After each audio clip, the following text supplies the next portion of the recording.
Itu kalau misalnya kayak gitu berapa lama Kak Adit? Misalnya dia goalnya itu harus proses menelpon misalnya. Nah itu ini dia pertemuan pertama nih, goalnya itu menelpon. Terus dia kira-kira butuh waktu berapa pertemuan lagi gitu Kak Adit? Jadi baru dia bisa oh iya bener nih sudah sesuai dengan goalnya dia gitu lah. Halo teman-teman dimanapun Anda berada, jumpa lagi dengan saya Melani dalam Dunia Leadership Coaching yang membahas tentang coaching dan leadership. Oke teman-teman, kali ini kita mau bahas topik mengenai coaching yang berhubungan dengan penjualan. Apakah coaching bisa meningkatkan penjualan? Menarik ya teman-teman ya, kita pengen tahu nih. Oke teman-teman, sebelum kita simak lebih jauh, yuk kita lihat yang berikut ini ya. Sebelum Anda lanjut nonton video ini, silakan Anda subscribe, like, dan share kepada teman-teman Anda sehingga channel ini bisa bertumbuh. Itu kalau misalnya kayak gitu berapa lama Kak Adit? Misalnya dia goalnya itu harus proses menelpon misalnya. Nah itu ini dia pertemuan pertama nih, goalnya itu menelpon. Terus dia kira-kira butuh waktu berapa pertemuan lagi gitu Kak Adit? Jadi baru dia bisa oh iya bener nih sudah sesuai dengan goalnya dia gitu lah. Ya, tergantung kesepakatan. Oke. Indikator keberhasilannya apa dalam setiap proses tersebut? Oke. Apakah kalau dia berhasil menelepon 10-20 orang tapi cuma sehari itu dikatakan goalnya berhasil? Atau dia perlu stabil dulu nih seminggu, nggak kurang-kurang ya, telepon berapa puluh orang gitu ya, minimal gitu. Kalau udah berarti mungkin itu sudah dikatakan berhasil tuh. Misalnya dia udah bisa diteruskan sendiri ya tanpa perlu diawasi. Terus kemudian beralih ke goal yang proses yang berikutnya gitu ya. Jadi bisa 1 pertemuan, 2 pertemuan, 3 pertemuan gitu ya. Sampai si leader melihat dia udah stabil. Iya, sampai benar-benar si leader melihat bahwa dia memang sudah berhasil mencapai goal proses tersebut secara konsisten, bukan secara kebetulan aja gitu. Iya, betul konsisten. Ya kan? Bisa jadi kan pada saat itu memang kebetulan aja dia bisa bertelepon semua orang karena yang ditelepon itu lagi ada semua misalnya. Iya, betul. Atau orangnya yang ditelepon itu orangnya baik-baik semua customernya ya, kooperatif semua gitu. Jadi dia skillnya dalam telepon tuh belum terbukti, belum ditempa gitu kan. Karena dia belum menghadapi klien prospek yang telepon itu yang misalnya yang galak kah atau yang susah ditemui misalnya gitu. Iya, jutek lah judes gitu ya.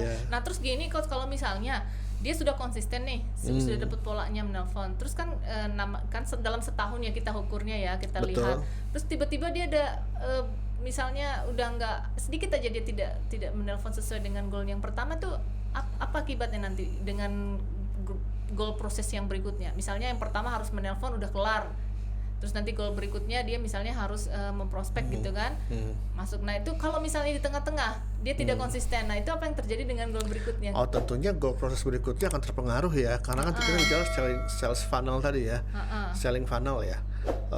Jadi pencapaian proses di sebelumnya akan mempengaruhi pencapaian proses di yang selanjutnya gitu loh.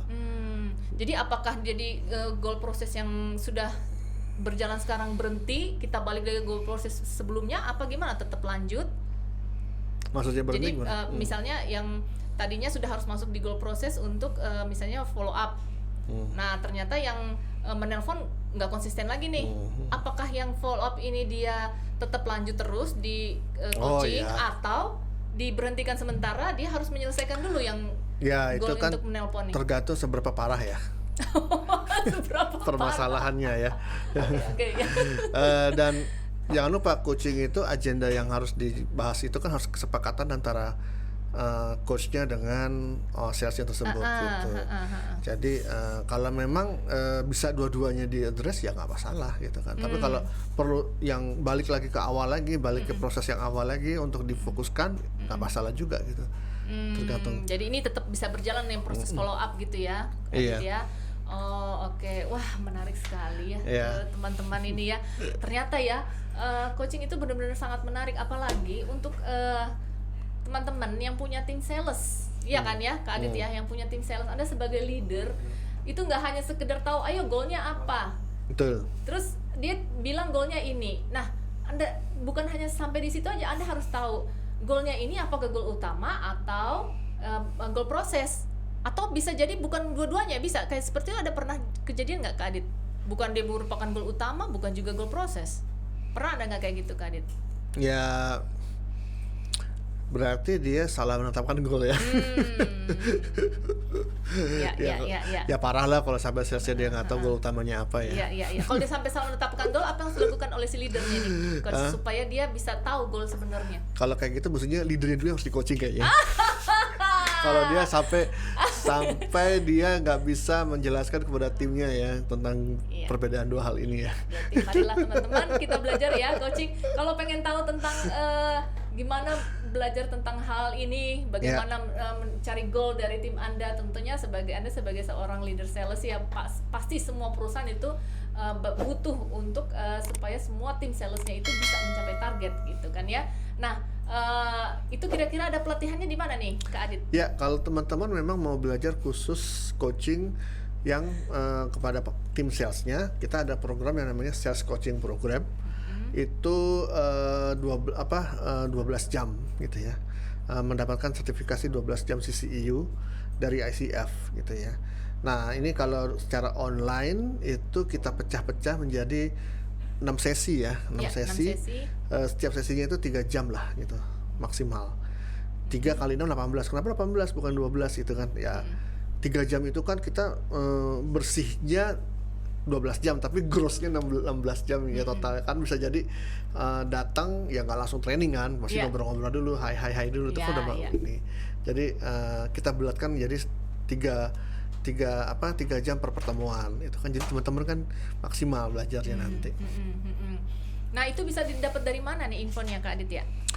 Info tentang sales coaching program teman-teman bisa lihat di www.corporaconsulting.com. Di situ ada cari produk kita yang namanya sales coaching program gitu.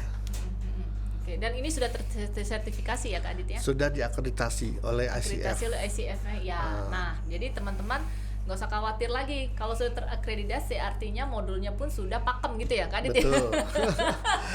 Modulnya sudah standar, memang berdasarkan standar kompetensi yang sudah terbukti secara internasional ya, tentang melakukan coaching ini. Iya betul. Nah kayaknya ada ya kelas untuk kelas coaching yang terdekat, kayaknya ada ya Kak Adit ya? Kalau yang coaching terdekat itu kalau teman-teman ingin belajar coaching yang lebih lengkap lagi, yaitu 66 jam gitu ya. Wah 12 jam aja udah bagus ya, ini 66 jam gitu ya. Iya betul. 66 jam, komprehensif banget dari A sampai Z. Ini bener-bener buat teman-teman yang memang kepengen menjadi seorang coach profesional. Tapi nggak ada salahnya kalau Anda sebagai seorang leader di perusahaan mendalami ini sampai 66 jam, karena sangat-sangat bermanfaat ya mengcoaching dengan level kompetensi sebagai seorang coach profesional, walaupun mengcoaching timnya di perusahaan atau orang HRD mengcoaching karyawannya di perusahaan. Itu dengan kemampuan 60 jam ini ya, 66 jam gitu ya, itu udah sangat-sangat bagus banget gitu. Itu juga bisa teman-teman lihat di www.corporaconsulting.com yang judulnya adalah Corpora Coaching Practitioner Certification Program. KCPCP singkatannya. Gitu. Nah, ya. Dan teman-teman yang ikut kelas ini tidak usah khawatir, karena teman-teman tetap ada, nanti kita berikan fasilitasi untuk melakukan coaching ya. Iya. Kak ya. Jadi bisa melakukan coaching ke corporate gitu ya Kak ya. Ya. Ini kita terdekatnya November ya. November ya. Jadi nanti mungkin teman-teman bisa lihat nih ya, ada tanggalnya nanti gitu ya. Yes. Ya, nanti ada tanggalnya, teman-teman bisa lihat gitu ya. Bisa langsung nanti hubungin juga, ada salesnya di situ. Ya. Yang perlu saya tekankan juga adalah orang belajar coaching itu bukan hanya ingin menjadi seorang coach. Tapi belajar coaching itu manfaatnya adalah juga meningkatkan kemampuan communication skill.